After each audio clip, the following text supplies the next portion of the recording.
It's your boy JC for the Culture TV, and today we got a smashing song review. Today's song review is going to be on the legendary multi-platinum record-selling group Bone Thugs-n-Harmony. We're going to be talking about the track Crossroads. Now, I see how my video on the Smile history behind that and stuff like that, everybody loved that. I got many reactions, some good, some bad, but nevertheless, we finna do one on Crossroads.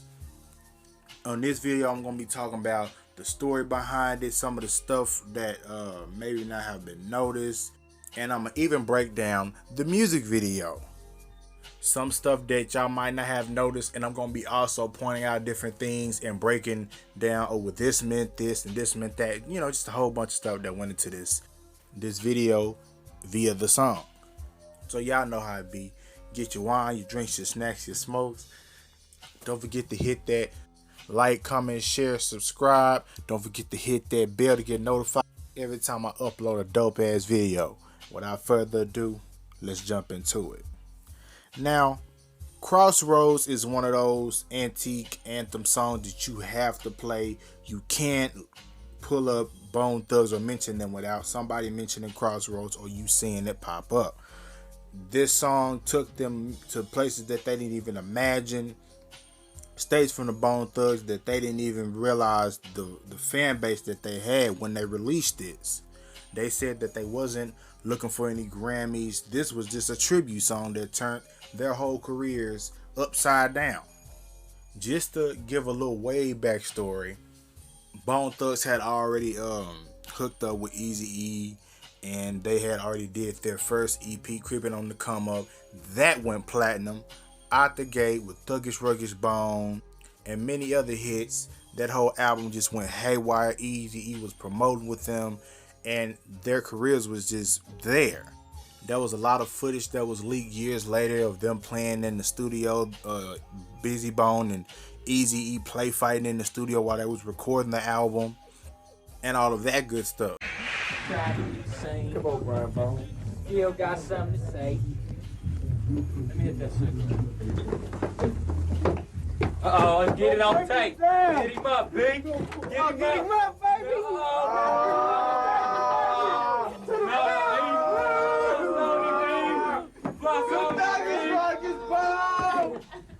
Go ahead, get him on.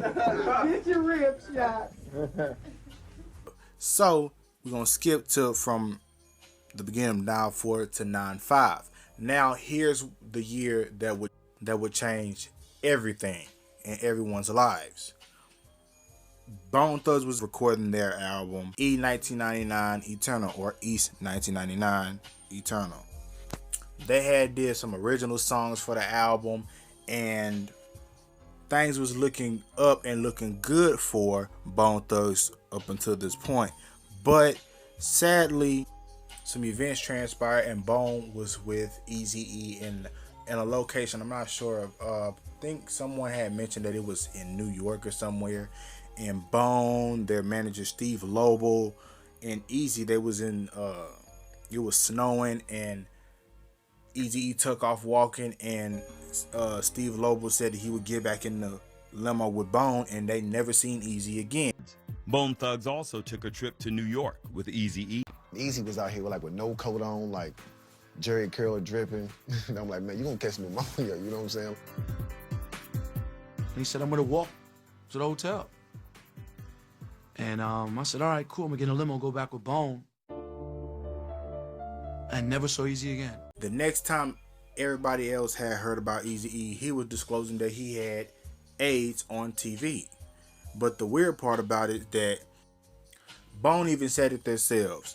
They know people, and people who know people that have AIDS and have been living their whole lives with it, and they seem perfectly fine. Of course, you know, they take their medication or whatever, and they're just, you know, they're living. The awkwardest thing about this is that it was awkward that he came out with it, said it, and then a couple of days later he died from it. And from the jump, Bone them always suspected that Jerry Heller had something to do with it, and it was set up.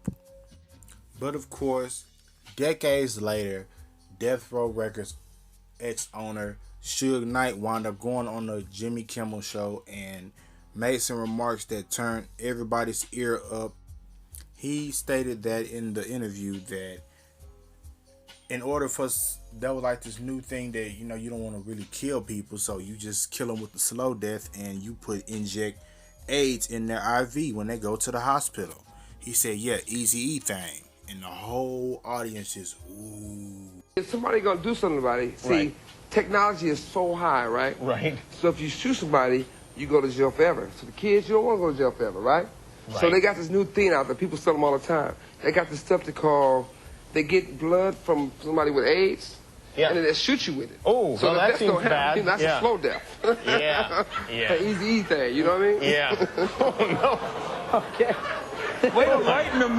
Yeah. Wow. Well, Suge's terror alert level just went. And all this is allegedly. When it got back to Bones in them ear, man, they was just distraught, didn't know what to do. They had thoughts like, man, like we platinum, we doing all these shows, we famous at this point. Really not, Bone really not feeling the real feeling of like, man, we really famous. But they're seeing all the fans fainting and shit like that, and it's just blowing their minds to now, what the hell we gonna do?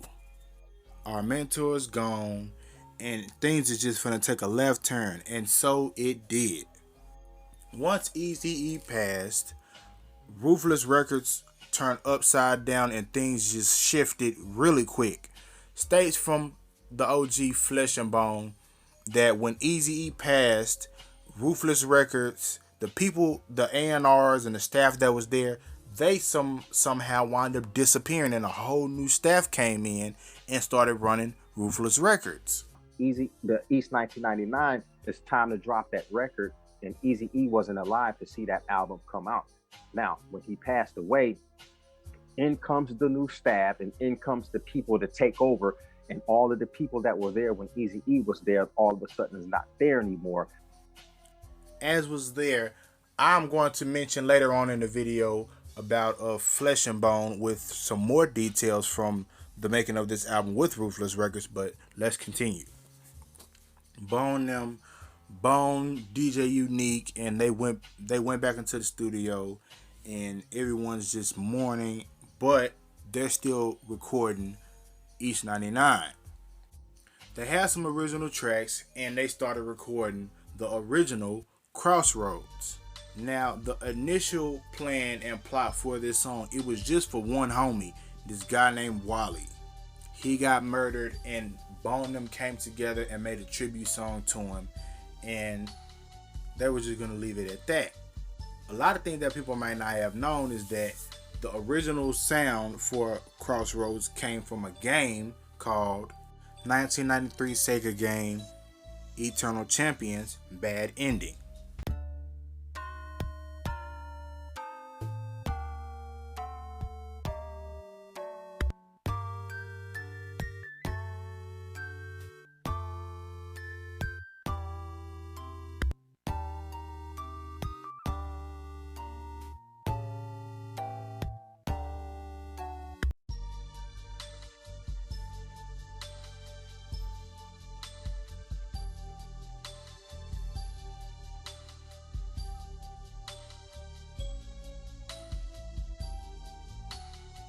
And how that even became in the picture for them to use that was Crazy and them. They would always be playing the game, and Crazy just got this idea, like, man, listen to the theme.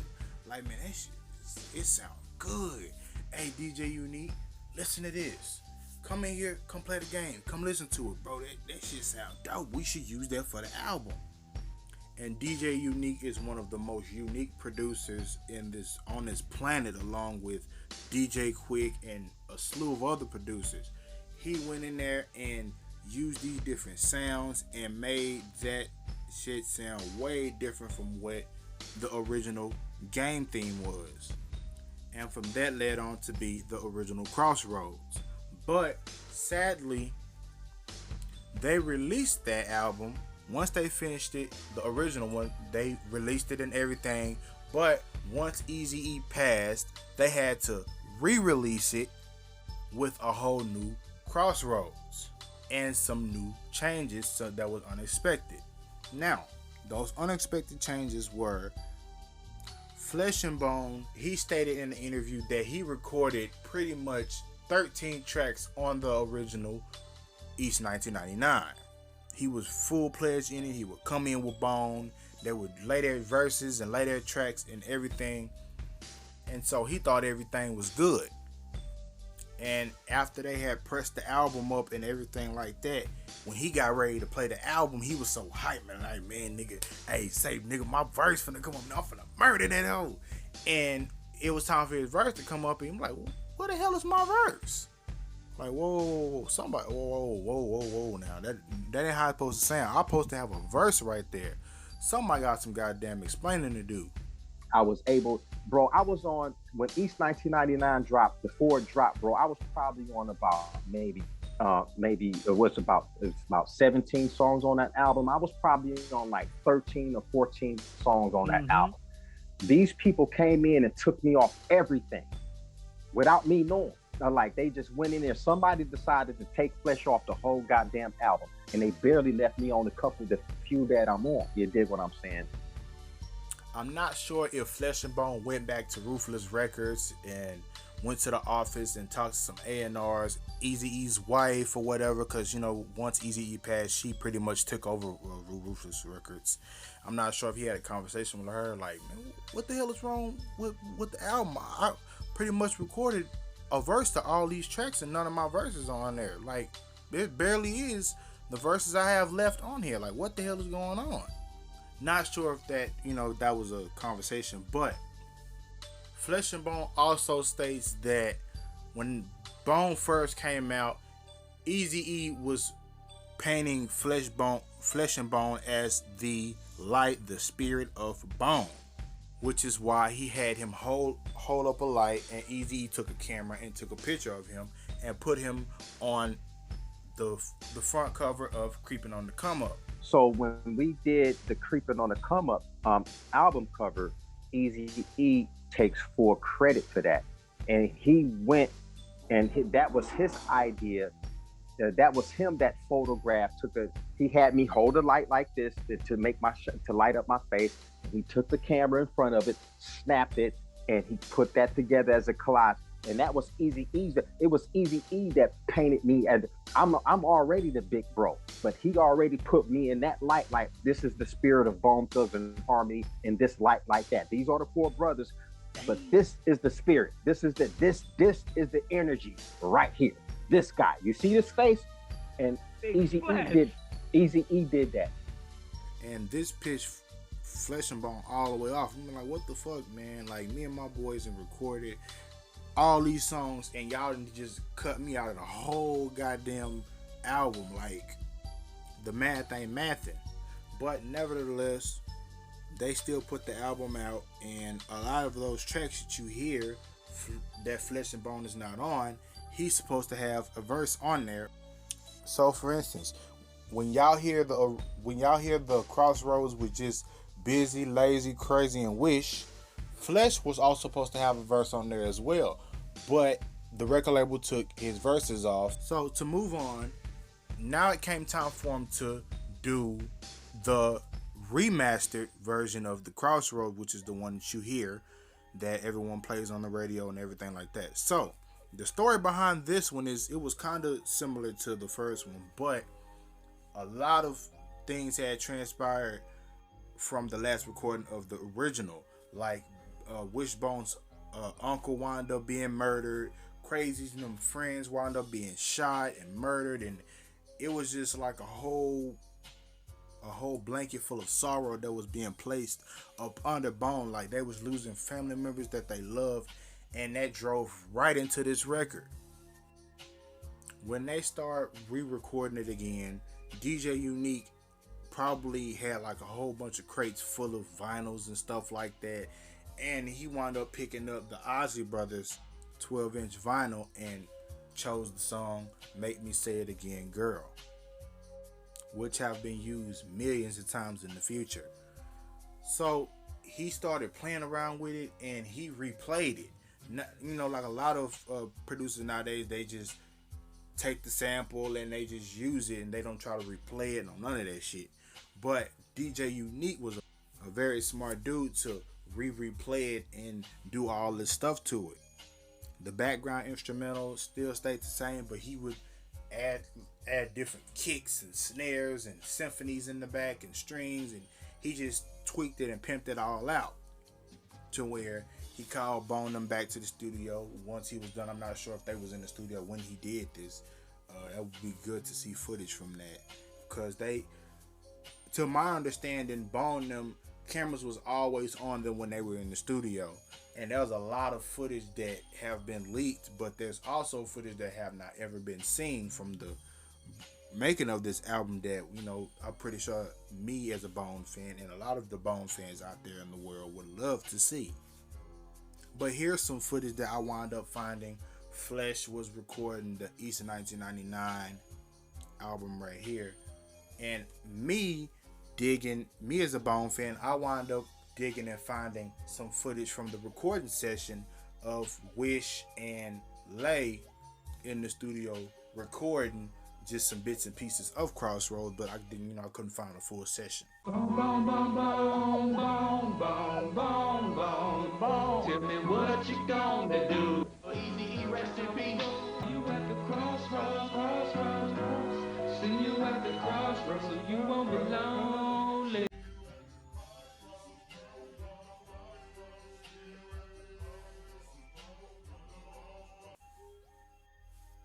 And so once they finished the remastered version of Crossroads, they shipped it out, pressed it up, and there goes on to their journey. They went back to doing what they were doing, and I'm pretty sure the Ruthless Records phones was just blowing up like, man, this shit is dope, man. Like, bro, we love this version.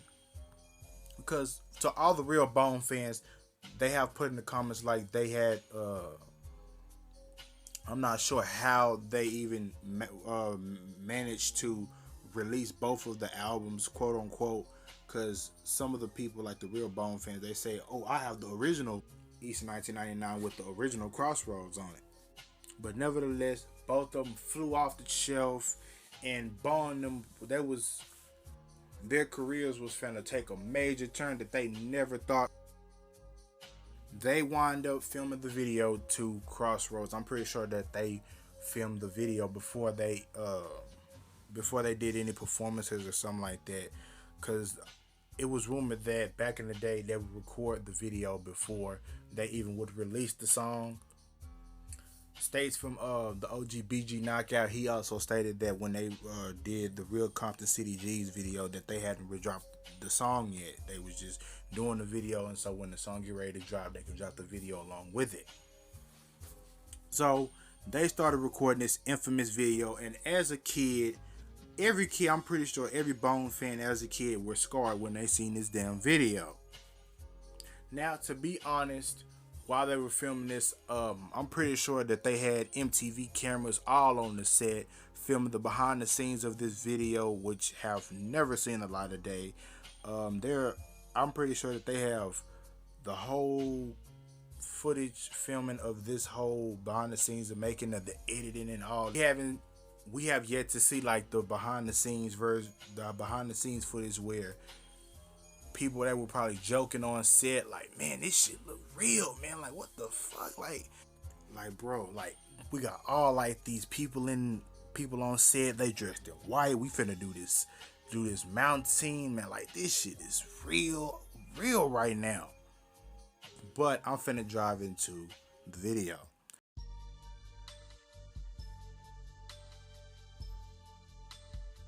When the video comes on, you see it's a funeral going on, obviously, and you see the infamous group that Bone them put together called Trey, and they're singing the song "Mary Don't You Weep," which is very, very eerie though, and they're going along with this funeral, and everybody pretty much seems to be, you know, tamed, and, you know, they're paying attention to the preacher, and the dude playing the Grim Reaper, he winds up just popping up in the back of the church and winds up walking to the front of the church. And the lady, I'm guessing like the grandmother or the mom of the guy that's laying in the coffin, she's screaming and hollering, and she's reaching for the dude basically. And as a kid, you don't really get it, but I'm probably pretty much every kid was like, why is anybody else, trying to like stop him or anything? But as the Bone fans, if we seen this as a kid, we wound up getting older and realizing she's the only one that can see him. Nobody else can see him at all. Like, obviously you can see like everybody like trying to like, calm her down, and she steady reaching, but they're really like, they're just still confident in her. One of like the mind blowing things is that I think that Bone them, they filmed like one part, and then they reshot another part to where like they had one of their homies or whoever they had in the coffin, they had him get up out the coffin, and dude who played the Grim Reaper pick him up and hold him, and they had his head dangling and all that. And they dubbed over the video, did some kind of special editing, which was done by the legendary director Michael Martin. He grabs the guy and he's walking back to the back of the church to go out, and the lady is screaming at him and trying to get his attention, and he looks back and she just stops. All of a sudden he turns back and walks, and all of a sudden he disappears. And now it goes into Bone Thugs and them. They standing in the middle of a church singing Crossroads, and it goes into them rapping and all that. And when Busy's part come on, he said, "Dead souls, bring it in for Wally. Eazy sees Uncle Charlie and LaBoo, cause God's got him, and I'm gonna miss everybody." Now I'm finna break that down just a little bit. A whole bunch of Bone fans, they have been making jokes and memes about this for years. Like, man, what the hell is Bone Busy sound? And like, people have been making TikToks recently, and they be like, man, Busy was saying egg salad and all that, making jokes about it. But that's what he originally said. Give it up for Wally. Eazy sees Uncle Charlie, and Wally was there basically like another member of Bone that wound up being murdered. Eazy E sees Uncle Charlie, and Lil Boo, which is another one of the homeboys who got murdered, and they meet up at the Crossroads. It goes into a different scene where Stack, Lay, Busy Bone, and none other than BG Knockout, they're running down this alley, and with a lookalike of Wally. And I'm not sure whose idea it was to make a custom hoodie with the name Wally on the back of it, but I'm pretty sure they probably did that to show who's finna die or something like that. But they're running past this gate, and it's like this big camera flash, and Wally winds up being shot, and he's holding on to the gate. And just a little something that people might not have known, they didn't know that BG Knockout was in the video. They didn't know that BG Knockout was in the video until some time back. Steve Lobo had sent BG Knockout a picture of them on the set, and he had put it on IG and was like, many people might not have known, but I was in the Crossroads video, and it was, very extraordinary and awesome filming that video. And there was a lot of people in the comments was like, what? You was in that video? Like, we didn't see you in that video. Like, where were you? And he said, if you look at the video, you might see a leg or two of me, but we were running. And so me, being the Bone fan I am, I wound up replaying the whole video in slow motion.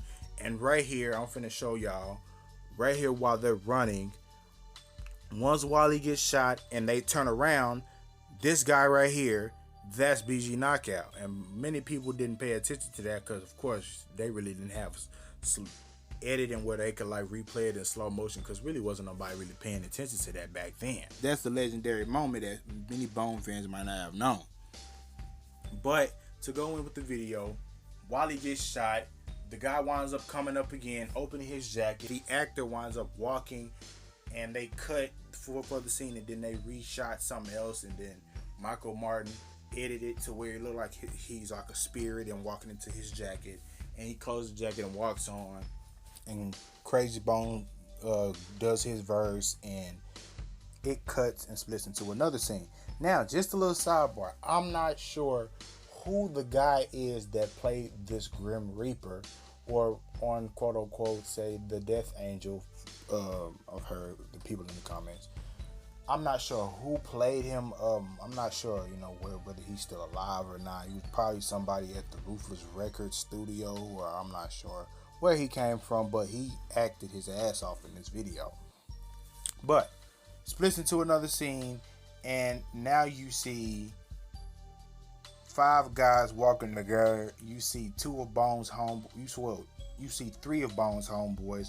2 of them are unknown. They might be a part of Mo Thugs, just like the short guy in the middle. That's OG Ken Dog. For those who don't know about Ken Dog, he was a part of Bone them entourage and team as well, which they wind up putting them all in a group called Mo Thugs, of course. They're walking throughout this alley, and 2 of them wind up disappearing, and not even seconds later, Ken Dog looks up at the sky, and he winds up putting his head in his shirt, and the editing bleeps him out as well. So the only two people that are left are Wish and Cray, and they wind up subliminally just looking at this building, and this unknown face of this guy winds up popping out and looking at them, and then he closes his eyes and looks back in. But from my understanding and what I concluded, the guy on the building kind of looks like the guy who played Uncle Charles, which is right here. And I'm not sure if that was like a little message or something, like it's about to happen, and then it fades into the actual scene in the video where the Uncle Charles winds up passing away. But it bleeps into Wish and Busy, and the guy who played Wish's Uncle Charles. They're playing cards, and they're on the porch having a good old jolly time. And all of a sudden, the Death Angel, or the Grim Reaper, pops up again. He's walking up there with no expression. He just walks up and everybody's looking at him, and he winds up just putting his fingers and reaching out and putting them on his forehead, and his eyes go blank. Of course, as a kid, there have been many memes and people have put in the comments of the video like, man, this shit scared the fuck out of me as a kid. And so Uncle Charles passes away. He walks right through Wish, and that's really, really mind blowing. Like, I wonder what type of editing did he use. Like, that shit was just out of this world. He walked right through him, and then they start rapping again, and then Lazy's part come in, and you see the same Grim Reaper. He walking through the hospital, and then he subliminally just walks past this couple that's looking at their newborn child that's in the nursery, and he winds up walking through the nursery, and they can see him, but ain't nobody really paying attention, and he winds up walking and puts his hands into the baby the baby bed, and the whole screen the whole screen lights up like a bright light, and the parents are screaming like, no, leave our baby, no, leave our baby. So I'm not sure if that was like a resemblance of the OZ Lay. His child wound up passing away as well before they made this song Crossroads. His child wound up passing away, and I'm not sure if they put that in the video for that purpose. But it fades into another scene, and you can see the Grim Reaper has all these souls walking with him up this mountain, and it's very creepy as hell, but it's very nostalgic. And you have all these people walking up this mountain, like the symbol of the mountaintop that Martin Luther King said, I've seen the mountaintop, and I'm not sure if that's what they put that in there for. But this is one of those scenes where I really want to see some behind the scenes footage of how they did that, and how did they have them walk up there. Like, that was like some green screen edit, and of course that had to be. They called up a whole bunch of people, and they had them on set dressed in white, and they just, okay, we want y'all to just walk, and just we're gonna do the rest. They're walking up this hill. He's carrying the baby, and Crazy says, what you gonna do? Wishbone says, somebody tell me why. Hey, somebody tell me why we die, I don't want to die. While they're saying that, Michael Martin winds up putting a clip of Eazy E bobbing his head and dancing, and that comes from the legendary song "Only If You Want It," where Eazy E was dancing with his son by the Lowriders, and one of the shots was he was bouncing and dancing in front of a lowrider, and they took that scene and put a mask over it, and then they incorporated it in this video. Another thing I always wanted, like I always wonder, like what was like the purpose of Bone and them standing in the rain, and they're standing on this green screen behind like the sky and everything. I always wondered what was the symbolization of them standing in front of this car with the rain on them.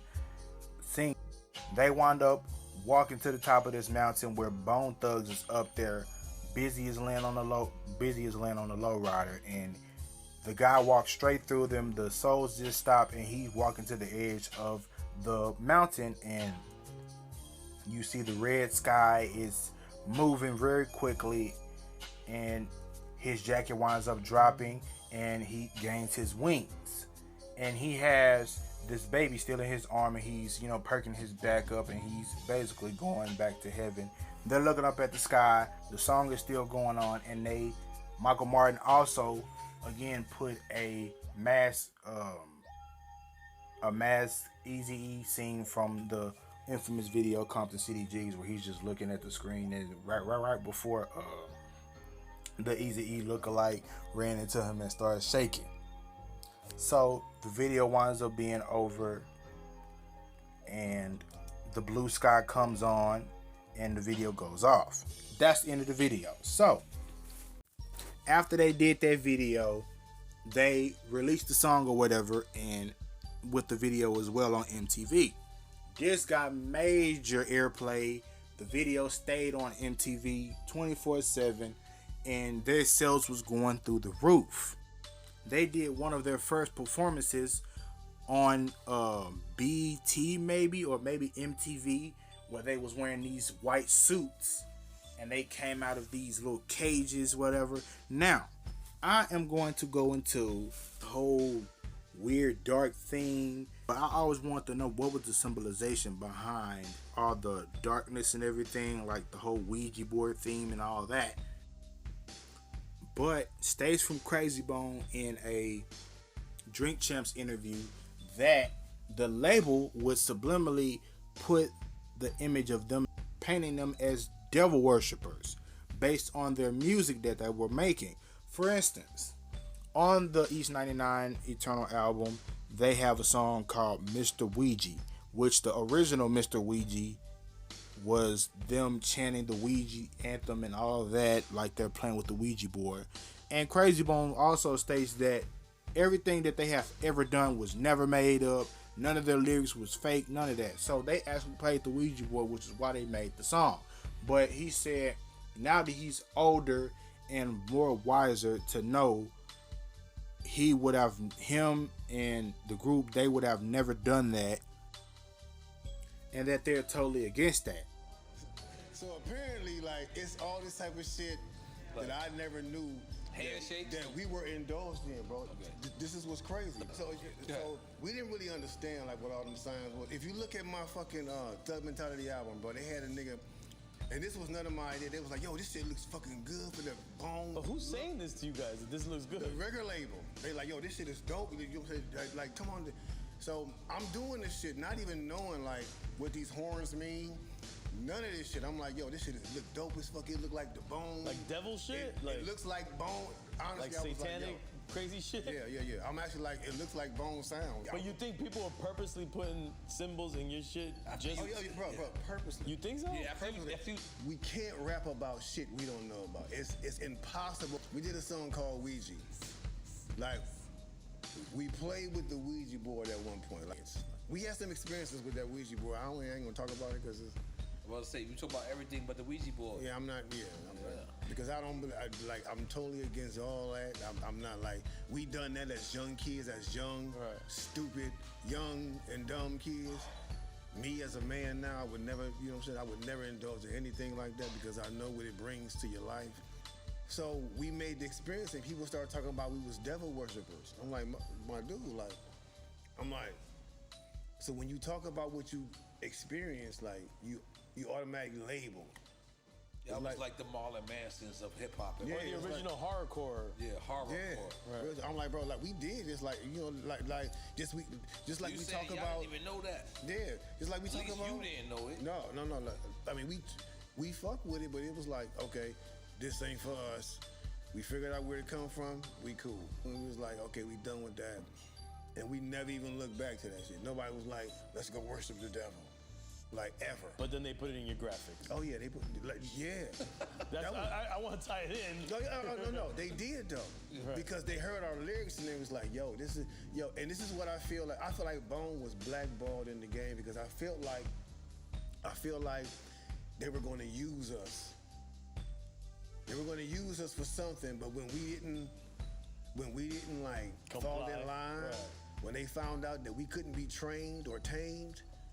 Oh, them niggas dysfunctional. And I'm pretty sure that's why they put all this stuff on the stage right here that you see. And at the end of the performance, they had like different people in the crowd come up like they're going into the gates of heaven or something like that. And I like that. Kind of eerie, but still, very, touchy thing that they put that in the show. So in years to come, Crossroads will earn them so many Grammys, so many awards, and they have made so many millions off just this one song, not even the album itself, just this one song.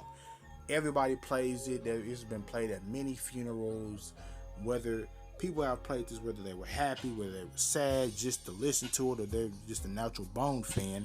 Everyone has played this song millions of times, even me.